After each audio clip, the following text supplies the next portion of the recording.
Judicial council میں سماعت کے لیے مقرر کیا جائے، کیونکہ یہ اب تک مقرر نہیں کیا جا سکا اور یہ تاخیر کا شکار ہے، معاملات مزید سنگین ہو رہے ہیں۔ اور آج کی آڈیو میں وہ ٹرک کا ذکر، اب یہ کوئی آموں کا ٹرک تو نہیں ہے، یہ بالکل واضح ہے کہ یہ کس چیز کا ٹرک ہے۔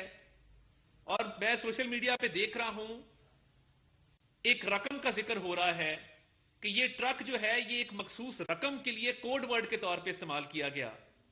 یہ انتہائی افسوسناک ہے کہ فواد چودھری صاحب پیغام رسانی بھی کر رہے ہیں ایک عدالت اور دوسری عدالت کے مابین، اور اس میں اپنا سیاسی اثر رسوخ بھی استعمال کر رہے ہیں، اور ایک جج صاحب جن پہ پہلے ہی الزامات ہیں، جن کے خلاف ریفرنس آ چکا، جن کے خلاف پاکستان بار کونسل اور صوبائی بار کونسلز کی مذمتی قرار دادیں آ چکی، ان کے حوالے سے بات ہو رہی ہے کہ ان کے لیے ایک ٹرک تیار ہے۔ اگر یہ معاملہ سپریم جوڈیشل کونسل میں نہیں جاتا اور اس کو مزید تاخیر کا شکار کیا جاتا ہے تو یہ تو ہر گزرتے دن کے ساتھ مزید الزامات سامنے آ رہے ہیں، اور جو پارٹی بات کر رہی ہے، مریم نواز شریف صاحبہ بات کر رہی ہیں دور نظام عدل کے حوالے سے، تو پھر یہ تو بات بالکل واضح ہو جائے گی کہ عدلیہ میں ایسے لوگ موجود ہیں جو عمران احمد نیازی کے سہولت کار ہیں اور اس کو وہ سہولیات میسر ہیں جو باقی سیاسی پارٹی کے رہنماؤں کو نہیں ہیں۔ اس کی بیل ہو تو اس کو ٹائم دیا جاتا ہے کہ صبح دوپہر شام، پھر کئی دن گزر جاتے ہیں، پھر کہا جاتا ہے کہ آپ کو کب آپ کی سہولت ہے، آپ کب تشریف لا سکتے ہیں، صبح آ جائیے، دوپہر آ جائیے، شام آ جائیے۔ تو کیا وجہ ہے کہ قاضی فائز عیسیٰ صاحب کی اہلیہ کو تو کٹہرے میں کھڑا کیا گیا، مگر یہ آڈیو در آڈیو آنے کے بعد، لاہور کے پلاٹ کے ثبوت آنے کے بعد، اکاؤنٹوں کی ڈیٹیلز آنے کے بعد بھی مظاہر علی وہ کہتے میں چیف جسٹس کو اپنی صفائی پیش کروں گا۔ تو دیکھیے اس ملک کا سب سے بڑا عدل کا ادارہ جس نے انصاف فراہم کرنا ہے لوگوں کو، اگر ان میں بیٹھے ہی ایک جج صاحب کے خلاف یہ الزامات سامنے آئے ہیں تو یہ قوم کے سامنے کلیئر ہونے چاہیے، اور اس کی سپریم جوڈیشل کونسل میں اس کو سماعت کے لیے مقرر کر کے اس پہ باقاعدہ اس کی سماعت کر کے دودھ کا دودھ پانی کا پانی ہو، تاکہ قوم کو پتا ہو کہ یہ الزامات جو تھے وہ لگائے گئے تھے اور تحقیقات میں یہ چیز سامنے آئی ہے۔ تو یہ انتہائی قابل مذمت مت ہے، انتہائی قابل افسوس ہے۔ ہم ہر روز یہ بات کر رہے ہیں کہ ہمیں یہ نظر آ رہا ہے کہ کچھ آنریبل ججز کا جھکاؤ عمران نیازی صاحب کی طرف ہے۔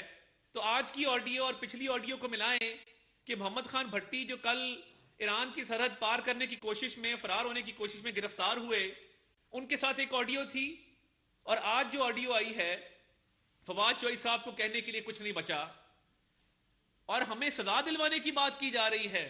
سہولت کاری کی انتہا دیکھیں کہ وہ پیغام دے رہے ہیں کہ استغاثہ دائر کیا جائے اور 228 کی کاروائی کر کے سزا دلوائی جائے تاکہ پی ایم ایل این پہ پریشر ڈالا جائے۔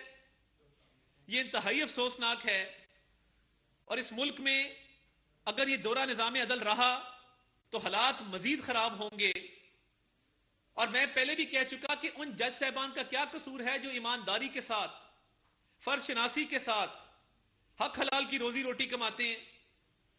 پورے ادارے کو خدارہ داغدار مت کیجئے، پورے ادارے پر یہ داغ مت لگنے دیجئے۔ اگر ایک شخص کے خلاف الزامات آئے ہیں تو اس کی تحقیقات کرنے میں کیا حرج ہے؟ اور دیکھیے کہ یہ توشہ خانہ کا ٹرائل فرد جرم آج تک عائد نہیں ہو سکی۔ میاں نواز شریف کا کیس تھا، روزانہ کی بنیادوں پہ باقاعدہ اس کی سماعت ہوتی تھی، سپریم کورٹ کے ججز کو نگران مقرر کیا جاتا تھا۔ آج ایک لاڈلا ہے جو عدالتوں کو ڈکٹیٹ کرتا ہے، جو عدالتوں پہ حملے کرتا ہے، جو مسلح جتھوں کے ساتھ عدالتوں کے ہاتھے میں کھڑا ہوتا ہے اور اپنی مرضی سے آتا ہے، مرضی سے جاتا ہے۔ اربوں روپے کی چوری ہے توشہ خانہ میں، ناقابل ضمانت وارنٹ جاری ہو چکے ہیں، 7 تاریخ کو سماعت کے لیے مقرر ہے۔ یہ کتنی دفعہ فرد جرم عائد ہونے سے اس کو بچایا جائے گا؟ کتنی دفعہ ٹیرین جیڈ وائٹ کیس میں تاریخ لی جائے گی؟ اور اس کو تاریخ کیوں ملتی ہے؟ میاں نواز شریف کو تو تاریخ نہیں ملتی تھی۔ یعنی یہ بدعنوان بھی ہے، یہ بدنیت بھی ہے، اس پہ اربوں روپے کے چوری کے الزامات ہیں، بیٹی کو ڈکلیئر نہیں کیا ہوا پھر بھی دندناتا پھرتا ہے اس ملک میں. وہ عدلیہ کا کندھا استعمال کر رہا ہے اور اس کے لوگ ایک معزز جج کا نام لے کر لوگوں کو ڈرا دھمکا بھی رہے ہیں اور ٹرکوں کی باتیں بھی اس ملک میں شروع ہو گئی ہیں. تو یہ ادارہ مقدم ہے, محترم ہے اور اس نے انصاف لوگوں کو فراہم کرنا ہے, مگر اگر یہ معاملات رہے تو لوگوں کا پھر نظام عدل سے اعتبار اٹھ جائے گا. مکمل طور پہ اٹھتا جا رہا ہے دن بدن, مگر مکمل طور پہ اٹھ جائے گا. اور جب نظام عدل سے لوگوں کا اعتبار اور اعتماد اٹھ گیا تو لوگ آپس میں فیصلے کیا کریں گے, پھر گلی محلوں, سڑکوں پہ, چوک چوراہوں میں فیصلے ہوا کریں گے. اور یہ صرف اس لیے ہے کہ ایک شخص اس کو پروٹیکشن دی جا رہی ہے, ظاہر علی اکبر نقوی صاحب کو. کوئی ان کے خلاف کاروائی کرنے کو تیار نہیں, کوئی ان کا کیس سپریم جوڈیشل کاؤنسل میں لگانے کو تیار نہیں. ہمارے یہاں وزیر آباد میں مدثر نذیر اور احسن بے گناہ لوگ گرفتار ہوتے ہیں. غلام محمود ڈوگر جے آئی ٹی میں ان کا نام ڈالتا ہے, ان کی جس طرح بیل ہوتی ہے غضب خدا کا, اور دوسری طرف عمران احمد نیازی ہے کہ وہ اپنی مرضی سے بیل ڈکٹیٹ کرواتا ہے کورٹ کو. ان کا کیا قصور ہے کہ وہ بااثر نہیں ہے, وہ طاقت نہیں رکھتے, جس کی لاٹھی اس کی بھینس. یہ تحریک انصاف نہیں, یہ تاریخ انصاف ہے. اس نے تاریخ کر دیا ہے انصاف کے نظام کو, اس تاریخ انصاف نے. اور اب اپنے عدلیہ میں بیٹھے سہولت کاروں کے ذریعے اس ملک میں بدامنی پھیلا رہے ہیں, اس ملک کو غیر مستحکم کرنا چاہتے ہیں. اور یہ ٹرک والا الزام دیکھیں, پچھلی دفعہ بھی جب محمد خان بھٹی کی آڈیو آئی کوئی نوٹس نہیں لیا گیا. واضح طور پہ پرویز الہی صاحب ان جج صاحب کے گھر پہ بیٹھے ہیں, اثاثے سامنے آ گئے, کاغذ سامنے آ گئے, پلاٹ سامنے آ گیا. اور آج جب یہ ٹرک کی بات کی جا رہی ہے, اور ایک ٹرک کو میں آپ کو دوبارہ بتا رہا ہوں کہ اس کو بطور ایک رقم کے کوڈ ورڈ میں پیش کیا گیا ہے, سوشل میڈیا بھرا پڑا ہے کہ ایک ٹرک کسی رقم کا کوڈ ورڈ ہے. تب جب ایک ٹرک تیار ہے اور ہمیں سزائیں دلوانے کی بات ہو رہی ہے اور جج صاحب کا نام لیا جا رہا ہے, فواد چوہدری صاحب نے نقوی صاحب کا نام لیا, میں تو نہیں اس کی صفائی دینا, کیا اس کیس کی تحقیقات ہونا, کیا سپریم جوڈیشل کاؤنسل کا اجلاس بلایا جانا, کیا یہ ان حالات میں ضروری نہیں ہو گیا؟ یا صرف سیاستدانوں کے لیے سزائیں رہ گئی ہیں؟ آپ سیاہ کریں, سفید کریں, ہم سرنگوں ہیں, سر تسلیم خم ہیں آپ کے سامنے. تو یہ انصاف جو ہے یہ صرف سیاستدانوں کے ساتھ ہوگا؟ کیا آپ کے ساتھ بیٹھے ایک آنریبل جج جس پہ سنگین الزامات ہیں وہ تحقیقات کا سامنا نہیں کریں گے؟ کیا آئین کے اندر ایک سپریم کورٹ کے جج کے خلاف